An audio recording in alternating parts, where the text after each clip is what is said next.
ফারাক্কার জবাবে পদ্মা ব্যারাজ ঐতিহাসিক প্রকল্পের অনুমোদন দিল বাংলাদেশ সরকার।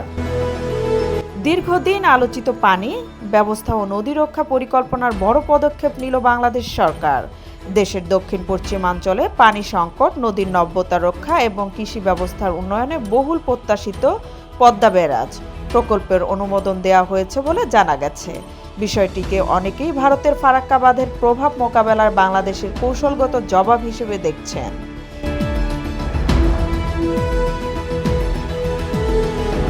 সংশ্লিষ্ট সূত্র জানায়, প্রকল্পটি বাস্তবায়িত হলে দেশের বিভিন্ন অঞ্চলের শুষ্ক মৌসুমে পানির প্রবাহ বৃদ্ধি পাবে, কৃষিতে সেচ সুবিধা বাড়বে এবং নদী ভাঙন ও লবণাক্ততা কমাতে গুরুত্বপূর্ণ ভূমিকা রাখবে। বিশেষজ্ঞদের মতে, দীর্ঘদিন ধরে ফারাক্কা বাঁধের কারণে বাংলাদেশের বিভিন্ন নদীতে পানি প্রবাহ কমে যাওয়ায় অভিযোগ রয়েছে। এর ফলে উত্তর দক্ষিণ পশ্চিমাঞ্চলের অনেক এলাকায় পরিবেশ, কৃষি ও জীববৈচিত্র্য নেতিবাচক প্রভাব পড়েছে।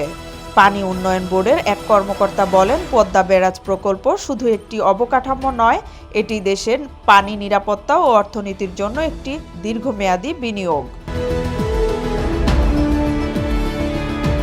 জানা গেছে, প্রকল্পের আওতায় আধুনিক পানি নিয়ন্ত্রণ ব্যবস্থা, সেচ সুবিধা বৃদ্ধি এবং নদীপথ উন্নয়নের বিভিন্ন পরিকল্পনা অন্তর্ভুক্ত থাকবে। একই সঙ্গে বিদ্যুৎ উৎপাদন ও মৎস্য সম্পদ সংরক্ষণের বিষয়েও গুরুত্ব দেওয়া হচ্ছে। এদিকে প্রকল্প অনুমোদনের খবর প্রকাশের পর সামাজিক যোগাযোগ মাধ্যমে ব্যাপক আলোচনা শুরু হয়েছে। অনেকে এটিকে দেশের জন্য ঐতিহাসিক সিদ্ধান্ত হিসেবে উল্লেখ করেছেন। তবে পরিবেশবিদদের একটি অংশ প্রকল্প বাস্তবায়নের আগে বিস্তারিত পরিবেশগত প্রভাব মূল্যায়নের উপর জোর দিয়েছেন। এক পরিবেশ বিশ্লেষক বলেন, বড় প্রকল্প বাস্তবায়নের সময় নদীর স্বাভাবিক প্রবাহ ও পরিবেশের ভারসাম্য যেন ক্ষতিগ্রস্ত না হয় সেদিকে সতর্ক থাকতে হবে।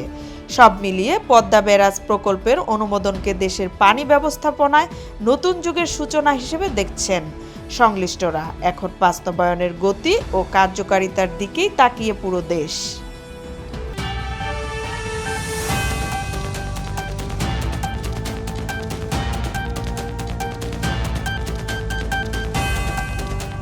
বিকে টিভি, যেখানে সত্য কথা বলে।